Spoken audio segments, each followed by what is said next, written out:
Dondequiera que la energía motriz se aplica a un mecanismo cualquiera, alguna clase de peso es indispensable para suavizar y acentuar la fuerza animadora y para impedir que el todo se precipite en el espacio. Los mecánicos saben muy bien que el organismo de este pobre animal intelectual está construido con un número definido de elementos, y que es necesario el peso denso del yodo abajo para balancear el principio activante del hidrógeno arriba. La Luna actúa como mando mecánico para la Tierra, regulando y administrando la energía solar. Sin la Luna como poderoso equilibrador de pesos, todos los líquidos de la Tierra tenderían inevitablemente a ser arrojados fuera de la superficie terrestre por la atracción magnética del Sol al girar la Tierra. El efecto de la Luna sobre las mareas es algo que nadie puede negar, hechos son hechos y ante los hechos tenemos que rendirnos. La Luna controla toda la mecánica de la naturaleza, la Luna actúa sobre los líquidos incorpóreos e inorgánicos y también sobre los líquidos incorporados a la materia orgánica. La Luna controla el crecimiento de las plantas. Ejerce influencia sobre los fluidos sexuales. Regula el flujo menstrual de la mujer. Gobierna la concepción de todas las criaturas, etc. La Luna es realmente como la pesa de un reloj de péndulo. La vida orgánica de la Tierra es el mecanismo del reloj, que se pone en movimiento debido al vaivén de la pesa. Todo cuanto sucede en este valle de lágrimas se debe a la influencia lunar. Todos los múltiples procesos de la vida orgánica son lunares. Lunares son los variados procesos del pensar, sentir y obrar de todas las gentes. Lunares son todos los vicios y maldades de las muchedumbres. Lunares son todas las guerras, odios, adulterios, fornicaciones, envidias, ambiciones, avaricias, degeneraciones y abominaciones de esa gran ramera cuyo número es 666. La Luna como tenebroso vampiro nocturno succiona la sensible película de vida orgánica que cubre el planeta en que vivimos. Ese pobre bípedo animal llamado equivocadamente hombre, esa pobre bestia intelectual carga fatalmente la Luna dentro de sí mismo, la lleva en el ego y en los cuerpos protoplasmáticos lunares. Toda la mecánica de la Tierra está gobernada por la Luna y el animal racional desgraciadamente no es más que una máquina. Únicamente mediante la revolución de la conciencia podemos liberarnos absolutamente de la mecánica lunar. La Luna es la gran ramera apocalíptica que toda bestia intelectual lleva dentro. Esta raza perversa de Adán es lunar, en un 100%. Esta raza lunar odia mortalmente a la raza solar, a los hijos del sol, a los profetas, a los maestros de sabiduría. Las muchedumbres lunares crucificaron al Cristo, envenenaron al Buda, encarcelaron y calumniaron a Cagliostro, dieron veneno al santo Milarepa, quemaron a Juana de Arco, traicionaron al omnicósmico y santísimo avatar a Asiata Shiemas, destruyendo su obra, etc. La gran guerra entre las razas solar y lunar en la sumergida Atlántida, fue maravillosamente cantada por los orientales en el Mahabharata. Dicen las tradiciones que esa guerra duró muchos millares de años. Esta es la guerra o serie de guerras casi contiguas que duraron siglos desde hace 800.000 años, fecha en que, según la doctrina secreta, acaeciera la primera de las tres catástrofes atlantes, y hace 200.000 años la segunda, hasta la última de la isla de Poseidonis, frente a Gades, acaecida hace unos 11.000 años y de la cual, como de su diluvio, guardan confuso recuerdo todos los pueblos. El jardín de las Hespérides, el centro iniciático de la buena ley más poderoso de toda la Atlántida, fue espantosamente odiado por la raza lunar. La mala magia atlante de las Islas Negras fue espantosa en gran manera.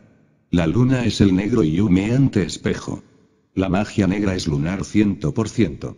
Los adeptos de la mano izquierda, los magos negros, viven normalmente en las regiones sublunares del reino mineral sumergido en los mundos infiernos. Las escuelas, sectas y órdenes de tipo lunar, odian mortalmente el tantrismo blanco. Las antiquísimas tradiciones cabalísticas dicen que Adán tenía dos esposas, Lilith y Naamá. Ambas esposas representan la infrasexualidad lunar. Lilith es la madre de los abortos, pederismos, homosexualismos, masturbación, odio al sexo y toda clase de vicios contra natura. Naamá simboliza el adulterio, el abuso sexual, la fornicación pasional, la lujuria. La infrasexualidad es el fundamento de la perversa magia lunar. La infrasexualidad reina soberana en las regiones sublunares del reino mineral sumergido. En las regiones sublunares encontró Dante a la lujuriosa Semíramis, aquella emperatriz que permitió en sus leyes todo lo que excitaba el placer, y de quien se lee que sucedió a niño y fue su esposa y reinó en la tierra de un antiguo sultán. En las regiones sublunares encontró Dante a aquella mujer que se mató por pasión y quebrantó la fe prometida a las cenizas de Siqueo, y a la bella Helena, y a la lasciva Cleopatra. A la escasa luz de la luna nueva encontró Dante en los mundos infiernos al famoso Bruneto Latino y a muchos homosexuales degenerados, secuaces de Lilith. Capítulo 18, El limbo. Amadísimos hermanos gnósticos. En esta noche de Navidad 1967, quiero que sepáis que todas las cuevas conocidas y por conocer forman una vasta e ininterrumpida red que abarca por entero el planeta, constituyendo el Orcus de los clásicos, el limbo de los cristianos, el otro mundo, en fin, donde vivimos después de muertos. El Dante florentino, el fiel discípulo de Virgilio, ve al limbo en el primer círculo de los mundos infiernos o mundos inferiores. Ciertamente, podemos afirmar enfáticamente que el limbo es la región de los muertos, el mundo molecular. En el limbo jamás se escuchan las quejas y blasfemias de los condenados. En el limbo solo se oyen suspiros que proceden de la pena sin tormento de una inmensa multitud de hombres, mujeres y niños que no pudieron ingresar al reino. Es urgente que sepáis, amadísimos hermanos gnósticos, que las almas del limbo no pecaron y si pecaron se arrepintieron y hasta adquirieron en la vida muchos méritos y virtudes, belleza e inocencia, pero eso no fue suficiente para lograr la entrada al reino, les faltó lo principal. Les faltó el trabajo con las aguas espermáticas de la existencia, no conocieron el arcano AZF, el Sahaja Maituna, la magia sexual y si alguien les habló de eso, lo rechazaron, creyendo que podrían ingresar al reino sin el agua del bautismo. Conviene aclarar de una vez y para siempre, mis caros hermanos, que el bautismo simboliza en forma clara y específica el trabajo sexual con el ens seminis, dentro del cual se encuentra en estado potencial todo el ens virtutis del fuego. La pila bautismal conteniendo las aguas espermáticas del primer instante, es el sexo, la piedra filosofal de los viejos alquimistas medievales sobre la cual debemos edificar el templo interior. Pedro, el gran maestro del sexo, dijo: «He aquí, pongo en Sión la principal piedra del ángulo, escogida, preciosa.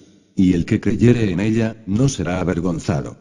Para vosotros, pues, los que creéis, él es precioso. Pero para los que no creen, la piedra que los edificadores desecharon, ha venido a ser la cabeza del ángulo. Piedra de tropiezo y roca de escándalo. Quien quiera subir, debe primero bajar, esa es la ley». Recordad que el sexo es piedra de tropiezo y roca de escándalo. Es urgente bajar a la novena esfera, el sexo, para trabajar con el agua y el fuego, origen de mundos, bestias, hombres y dioses, toda auténtica iniciación blanca comienza por allí. El descenso a la novena esfera fue desde los antiguos tiempos la prueba máxima para la suprema dignidad del hierofante. Jesús, Hermes, Buda, Mahoma, Moisés, el Santo Lama, etc., tuvieron que pasar por esa terrible prueba.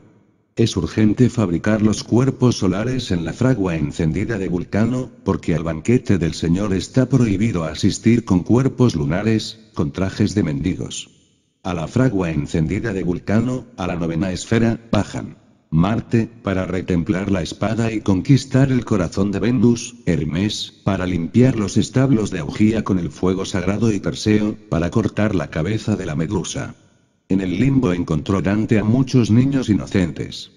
Patriarcas y hombres ilustres que jamás bajaron a la novena esfera. Por tal falta están condenados, consistiendo su pena en vivir con el deseo sin esperanza. En el limbo viven personas de mucho valor, cuyo único crimen es no haber fabricado sus cuerpos solares.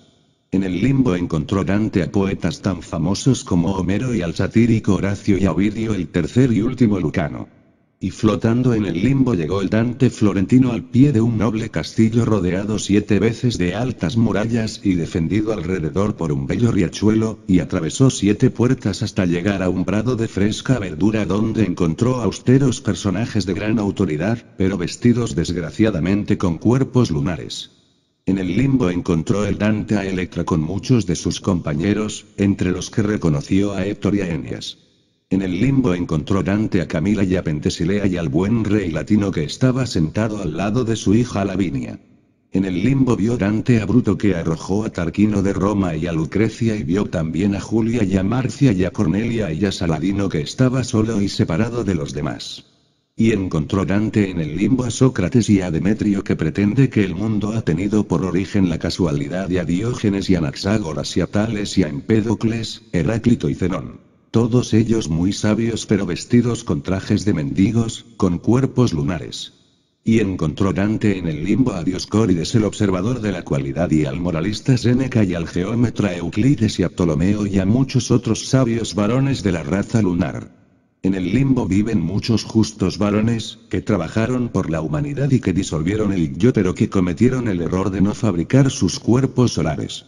Uno se asombra al ver al Mahatma Gandhi vestido con cuerpos lunares y viviendo en el limbo. En cierta ocasión, después de haber verificado que el fuego sagrado no había ascendido jamás por la espina dorsal del Mahatma, no tuve inconveniente en decirle: «Tú estás sin realizar».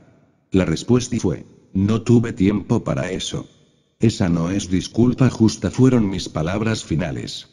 Ciertamente el Mahatma Gandhi habría podido fabricar sus cuerpos solares en la fragua encendida de Vulcano, el sexo, porque tuvo una magnífica esposa, pero cometió el error de abstenerse, creyó que renunciando al sexo podría autorrealizarse, fue un equivocado sincero.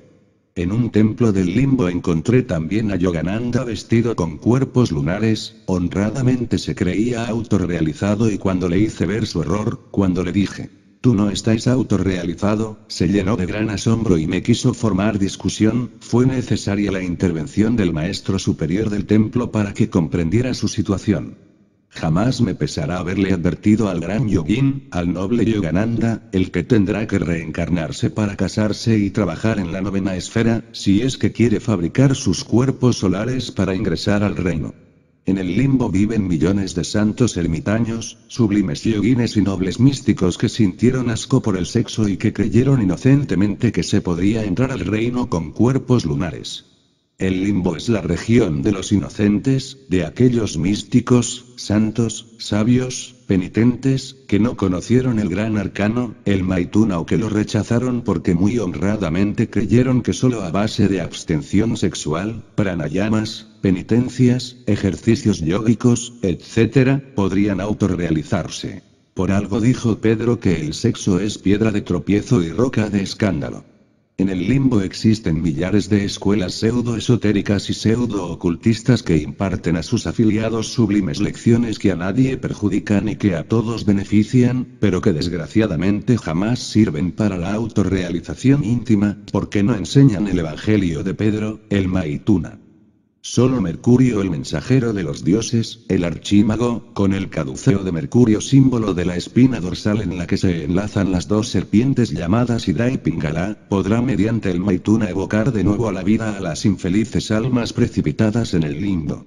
Del limbo salió el alma del primer padre y la de Abel su hijo, y la de Noé, y la del legislador Moisés, y la del patriarca Abraham, y la del rey David, y la de Israel con su padre y con sus hijos, y la de Raquel.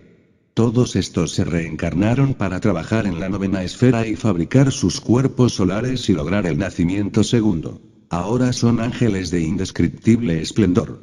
Uno se llena de asombro cuando platica con el ángel Israel. En su aura solar, resuenan armoniosos todos los versículos sublimes del Antiguo Testamento. Capítulo 19, Mercurio. Mercurio, el mensajero de los dioses, está alejado a 42 veces el diámetro de su progenitor, el Sol. Si inteligentemente trazáramos una tabla de conjunciones menores y mayores de acuerdo con las cuales podría esperarse con seguridad absoluta que la influencia planetaria se acrecentara o menguara, y veríamos con asombro que Mercurio y Venus repiten su efecto máximo cada 8 años. Las órbitas concéntricas de los planetas están fuera de toda duda íntimamente relacionadas con la ley de Bode. Tomando el desarrollo geométrico 0, 3, 6, 12, 24, 48, 96, 192 y agregando 4 a cada número, logramos una serie que representa más o menos las distancias entre las órbitas planetarias y el Sol. Los planetas varían de tamaño entre sí, creciendo maravillosamente desde el más pequeño. Mercurio,